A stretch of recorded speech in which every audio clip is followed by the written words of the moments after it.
ओम परमात्मने नमः। आज मैं एक वाल्मीकि रामायण से विचित्र घटना सुनाता हूँ जो श्री राम जी के दरबार में हुआ था। जब श्री राम जी का राज तिलक हो गया और सभी भाई और पुत्र जथा तथा अपने राज्य में राज करने लगे तो लक्ष्मण जी हमेशा भगवान श्री राम जी के पास रहते थे। एक दिन श्री राम का दरबार लगा था। भगवान श्री राम ने लक्ष्मण जी से कहा, हे लक्ष्मण, जाकर देखो दरवाजे पर कोई कार्यार्थी तो नहीं आया है। कार्यार्थी का अर्थ होता है जो न्याय के लिए राजा के पास जाता है। भगवान राम की बात सुनकर लक्ष्मण जी द्वार पर जाकर देखे तो एक कुत्ता खड़ा था। श्री लक्ष्मण जी ने पूछा, हे भाई, तुम्हारी क्या समस्या है, हमें बताओ। लक्ष्मण जी की ये बात सुनकर के कुत्ते ने कहा, हे सुमित्रा नंदन, मैं अपनी बात श्री राम से ही कहूंगा। उनका आदेश हमारे सामने लाइए। यह सुनकर के लक्ष्मण जी फिर अंदर गए और भगवान राम से सारी घटना सुना दिए। इस पर श्री राम जी ने कहा कि हे लक्ष्मण, तुम शीघ्र ही उस कुत्ते को दरबार में लेकर आओ। कुत्ता दरबार में पहुंचा तो श्री राम ने देखा कि उस तक मस्तक फटा हुआ था। बोले, हे भाई, तुम्हें जो कुछ खाना है उसे मेरे सामने कहो, यहाँ कोई तुम्हें भय नहीं होना चाहिए। कुत्ते का मस्तक फट गया था। उसने राज्यसभा में बैठे हुए महाराज श्री राम की ओर देखा और देखकर इस प्रकार कहा, राजैव कर्तां भूतानां राजा चैव विनायक, राजा सुप्तेषु जागर्ति, राजा पालयति प्रजा। राजा ही समस्त प्राणियों का उत्पादक नायक है। राजा सबके सोते रहने पर भी जागता है और प्रजाओं का पालन करता है। राजा सबका रक्षक है। यह उत्तम नीति का प्रयोग करके सबकी रक्षा करता है। यदि राजा पालन न करे तो समस्त प्रजाएं शीघ्र नष्ट हो जाती हैं। राजा कर्ता, रक्षक और संपूर्ण जगत का पिता है। राजा काल और युग है तथा राजा यह संपूर्ण जगत है। राजा धर्म संपूर्ण जगत को धारण करता है, इसलिए उसका नाम धर्म है।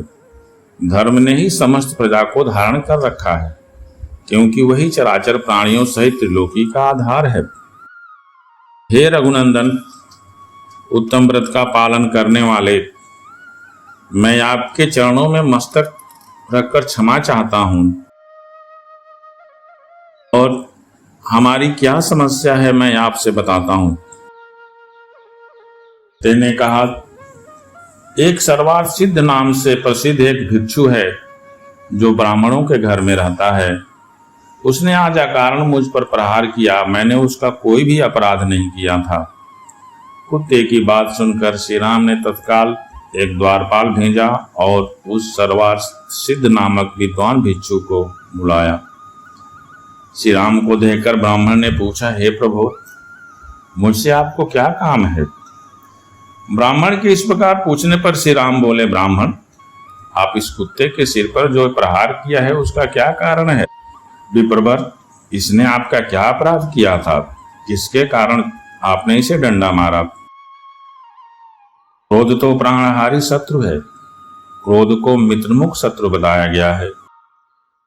जो ऊपर से तो मित्रता करता दिखे और अंदर से शत्रु का काम करे वो मित्रमुख होता है।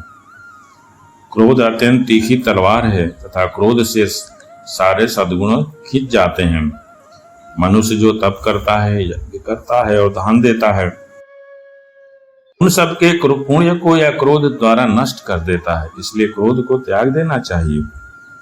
हे ब्राह्मण, कारण बताएं कि आपने इसके सिर पर डंडा क्यों मारा। ब्राह्मण ने कहा, हे प्रभु, मेरा मन क्रोध से भर गया था, इसलिए मैंने इसे डंडे से मारा। भिक्षा का समय बीत चुका था, तथापि भूखे रहने के कारण भिक्षा मांगने के लिए मैं द्वार द्वार घूम रहा था। यह कुत्ता बीच रास्ते में खड़ा था। मैंने बार बार कहा, तुम रास्ते से हट जाओ, हट जाओ। फिर यह अपनी मौज से चला और सड़क के बीचों बीच बेढंग खड़ा हो गया। मैं भूखा तो था ही, क्रोध चढ़ आया। राजाधिराज रघुनंदन, उस क्रोध से ही प्रेरित होकर मैंने इसके सिर पर डंडा मार दिया। मैं अपराधी हूं, अब मुझे दंड दीजिए।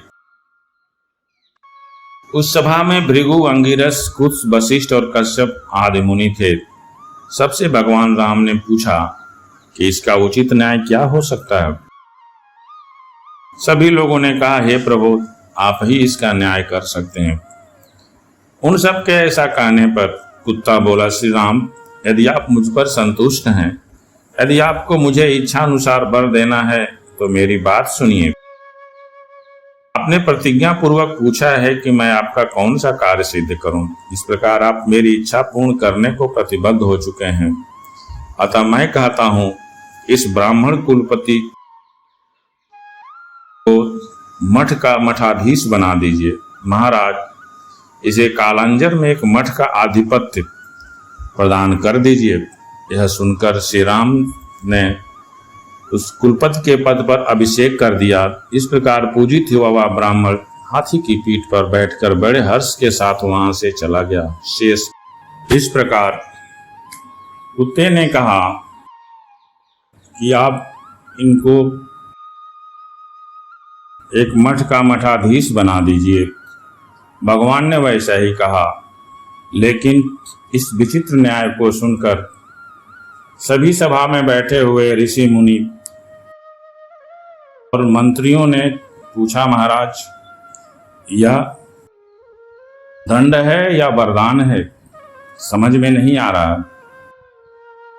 मंत्रियों के ऐसा कहने पर श्री राम ने कहा कि किस कर्म का क्या परिणाम होता है अथवा उससे जीव की कैसी गति होती है, इसका तत्व आप लोग नहीं जानते।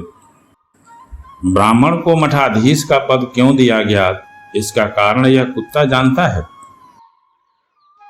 इसके पश्चात श्री राम के पूछने पर कुत्ते ने इस प्रकार कहा, रघुनंदन, मैं पहले जन्म में कालंजर के मठ में मठाधीश था।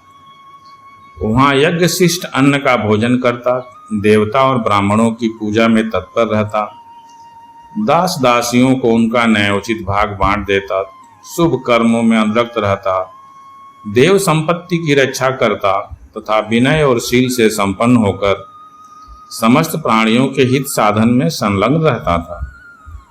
तो भी मुझे यह घोर अवस्था एवं अधम गति प्राप्त हुई। तो फिर जो ऐसा क्रोधी है, धर्म को छोड़ चुका है, दूसरों के अहित में लगा हुआ है तथा क्रोध करने वाला क्रूर, कठोर, मूर्ख और अधर्मी है, वह ब्राह्मण तो मठाधीश होकर अपने साथ ही ऊपर और नीचे की 7-7 पीढ़ियों को भी नरक में गिराकर ही रहेगा। हे प्रभु, इसलिए किसी भी दशा में मठाधीश का पद नहीं ग्रहण करना चाहिए। जिसे पुत्र, पशु और बंधु बांधवों सहित नरक में गिरा देने की इच्छा हो, उसे देवताओं, गौओं और ब्राह्मणों का अधिष्ठाता बना दे। जो ब्राह्मण का, देवता का, स्त्रियों का और बालकों का धन हर लेता है तथा जो अपनी दान की हुई संपत्ति को फिर वापस ले लेता है, वह इष्ट जनों सहित नष्ट हो जाता है। रघुनंदन, जो ब्राह्मणों और देवताओं का द्रव्य हड़प लेता है, वह शीघ्र ही अवीच नामक घोर नरक में गिर जाता है। जो देवता और ब्राह्मणों की संपत्ति को हर लेने का विचार भी मन में लाता है, वह नराधम निश्चय ही एक नरक से दूसरे नरक में गिरता रहता है। कुत्ते का यह वचन सुनकर श्री रामचंद्र जी के नेत्र आश्चर्य से खिल उठे और वह महातेजस्वी कुत्ता भी जिधर से आया था उधर ही चला गया। वह पूर्व जन्म में बड़ा मनस्वी था, परंतु इस जन्म में वह कुत्ते की योनि में उत्पन्न होने के कारण दूषित हो गया था। इस महाभाग कुत्ते ने काशी में जाकर प्रयोग पेशन कर लिया, अर्थात अन्न जल छोड़ करके अपने प्राण त्याग दिए। जय